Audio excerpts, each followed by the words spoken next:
Pessoal, agora nós vamos para a segunda parte da nossa aula, tá? Então nós vamos iniciar agora com a prancha lateral. Então na prancha lateral a gente vai ficar na mesma posição, né? Nós vamos fazer de um lado primeiro, depois do outro por 30 segundos. Então vocês vão deitar de lado, colocar o braço ao chão, as pernas, ó, uma em cima da outra. E aí vai levantar, ó, levantou o corpo, a mão pode ficar na cintura, onde quiser.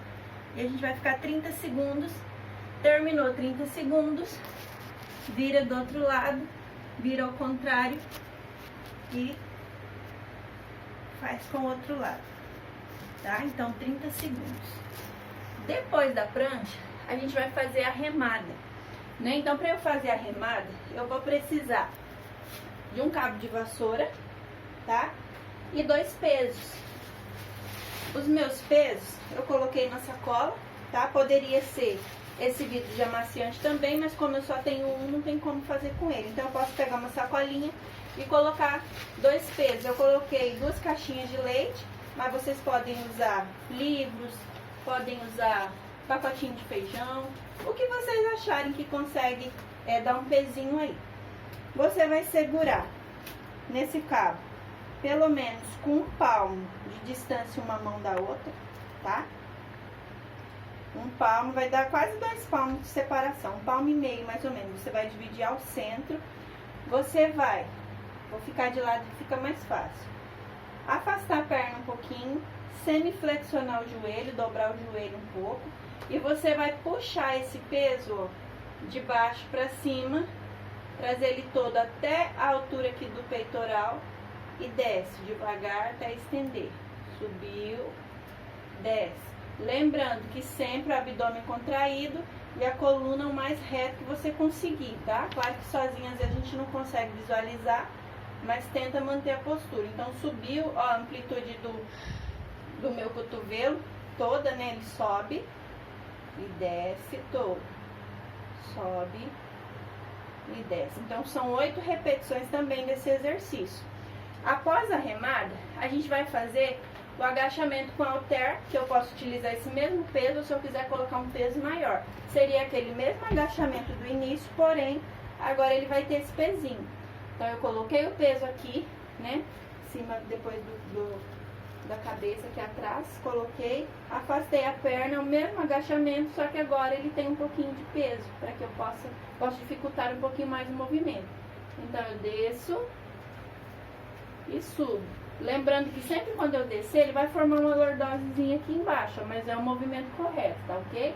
Eu não posso jogar tanto, mas também não posso descer dessa forma que eu não vou estar trabalhando o que eu quero, que é o glúteo e o posterior da coxa.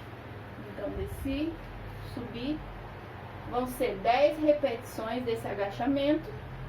Depois dele, a gente vai fazer o stiff. O stiff, se eu quiser colocar com peso, eu tenho que ir num lugar que tem degrau, porque senão, se eu for baixar aqui, esse peso vai descer no chão. Então, agora eu vou fazer ele sem peso pra vocês, mas quem quiser ir num local que tem degrau e deixar o pezinho pra ficar um pouquinho mais pesado, tudo bem. Então, o stiff você vai fazer o seguinte, eu posso fazer o stiff tanto com a perna totalmente estendida, quanto eu posso fazer com uma leve flexão de joelho, tá? Então, você vai, professora, mas qual que eu vou usar?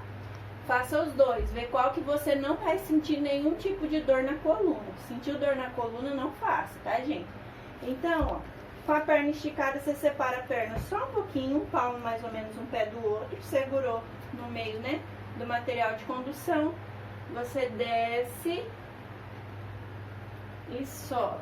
Não sobe tudo, tá, gente? Que vai manter contraído isso aqui, ó. Então, desceu. Ó, essa parte posterior aqui, o glúteo tá sendo muito trabalhado. Então, você vai sentir aqui. Sentiu na coluna, tá errado. Subiu. Desceu, subiu. Ou com a perna flexionada, ou com a perna estendida, esticada. Mesma coisa, ó. Eu prefiro com a perna sempre flexionada, que eu não sinto dor na coluna. Já com a perna estendida, eu sinto um pouquinho. Então, eu prefiro ela um pouquinho flexionada. E agora, nós vamos continuar o nosso último exercício. É pular corda. Professor, mas eu não tenho corda. Professor, também não tem corda aqui. Então, a gente vai simular esse salto de corda, né? Por 30 segundos nós vamos marcar no relógio. 1 minuto nós vamos marcar no relógio. Então você vai fazer tanto o movimento do braço quanto o movimento do pular corda em si.